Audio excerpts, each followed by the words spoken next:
Good morning, Digit fam. Adam Dowd here, and I'm back. Mostly. I say mostly because I'm back today, and I extend a hearty thank you to Sam for filling in for me while I went and played downtown.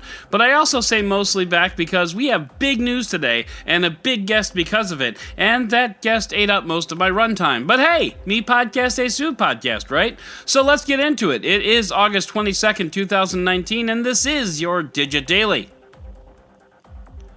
Google is rebranding Android. What? That's right. The company that didn't even say the word Android during the Pixel 3 event about a year ago is now rebranding Android to Android. Confused? Me too. So while I try to wrap my head around this, I'm going to give over the floor to Jimmy Westenberg, Android Authority's chief news hound and unfortunate St. Louis resident. Take it away, Jimmy. Just what the hell is going on here?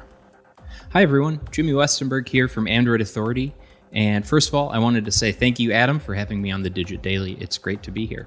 So today we're talking about Android, and specifically the branding, the colors, the font, the little Android mascot, all of that stuff. Google is redoing all of it. Not really redoing it, but it's making it better and more accessible. So basically, the idea behind this is Android needs to be a global brand. It has over 2 billion users worldwide.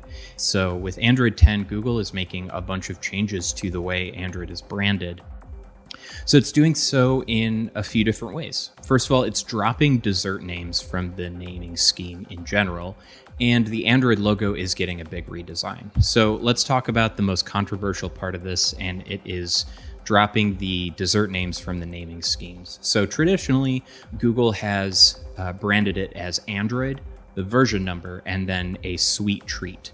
They usually come in alphabetical order, so we started way back when with Cupcake and Donut and Eclair, Froyo, and then down the line until we get to Android Pie, where we're at now. So the main reason behind Google dropping dessert names from the name, so just to be clear, the name of Android is going to be Android 10.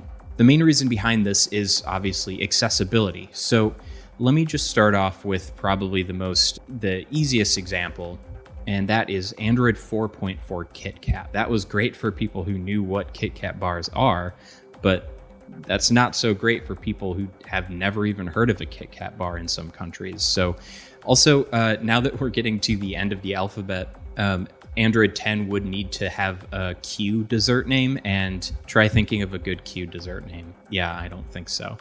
So yeah, it kind of makes sense to drop the branding. It does lose a little bit of the branding's personality, I think. But I think the change is for the better. So apparently Google's still going to be referring to major versions of Android as dessert names internally, but that's just for the nerds that keep up with that kind of stuff. Officially, it's just going to be a big version number. Okay, so the next big change that's coming to the Android redesign is the logo. So the logo is going to be familiar but tweaked, and I think all of these changes are for the better.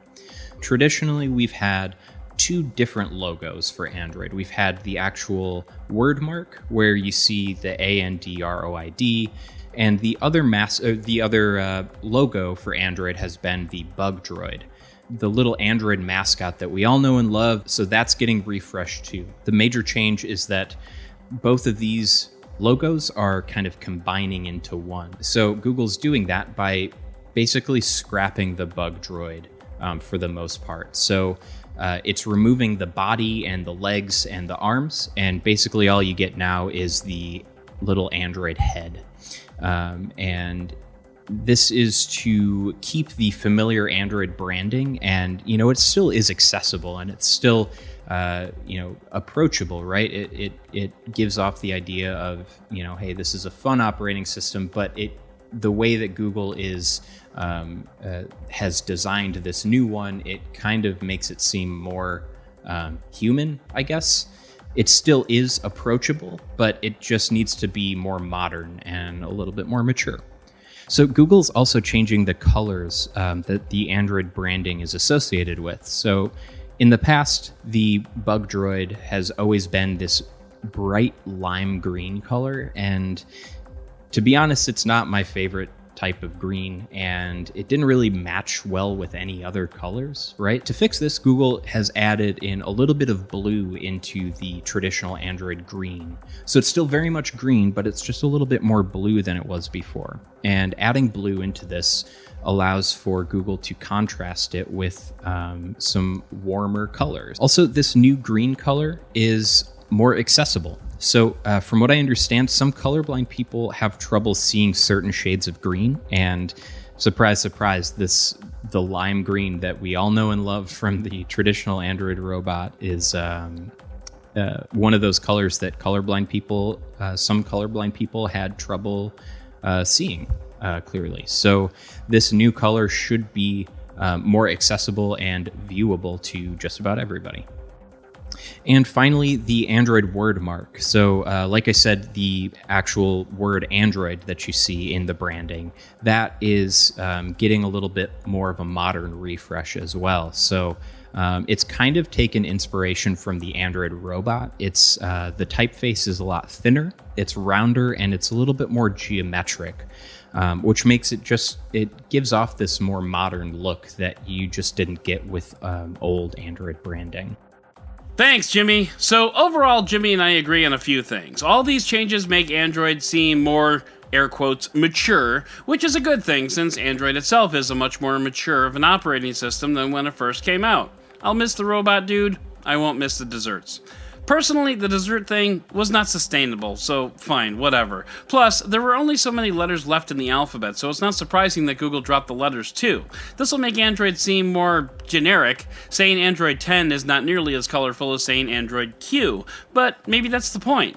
Besides, it's what Apple does, so okay, maybe I need a little bit more coffee. There's a ton more to read about this and to see about this. David Imel at Android Authority has a long article and video about the rebrand, so give those a look. Links in the show notes. Bottom line, change is good, moving forward is good, and you know what else is good? The Roundup!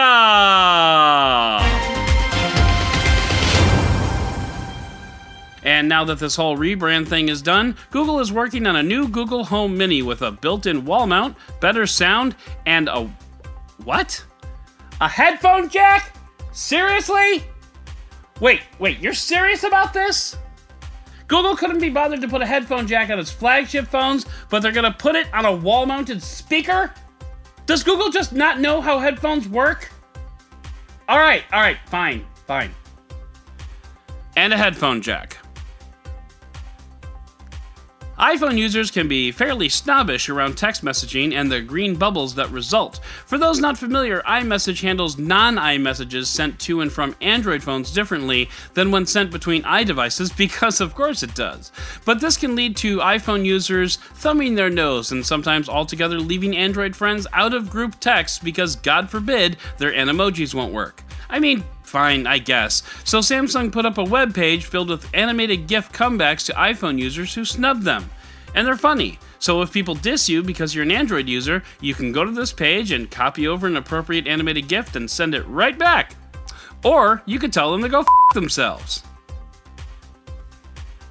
The Chicago Police Department is taking a break from harassment and brutality to learn how to use Samsung DeX in their police cars, and that's nice. I could go on here, but my mommy told me if you don't have anything nice to say, don't say anything at all, or the cops might shoot you.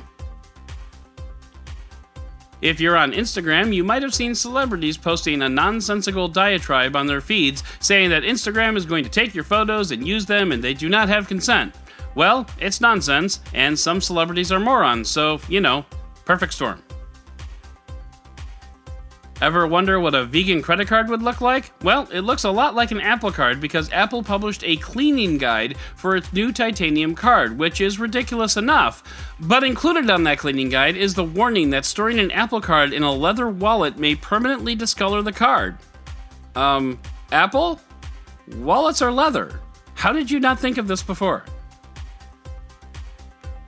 And finally, if you're up for some fun, head on over to Jalopnik, featuring the latest in a series of videos where motorcycle racer Guy Martin and Formula One driver David Coulthard have been competing head-to-head in various events, highlighting the difference in science and technology that goes into their respective sports. This particular event is the slalom, which is when you set up a series of cones and weave back and forth in between them. Now, you might be thinking that the deck is seriously stacked against the F1 car in this event, and you're right, it is. The motorcycle does win, but you might be surprised by how much the motorcycle wins. Spoiler alert, it's not by that much. So that's going to do it for today's Digit Daily. If you'd like to learn more about any of these stories, check out the links in the show notes and subscribe to our daily newsletter on Digit.com. And if you like what you heard, subscribe, leave a review, and don't forget to tell your friends about DigitDailyPod.com. Once again, I'm Adam Dowd, Dead Technology on Twitter, and we'll talk again tomorrow.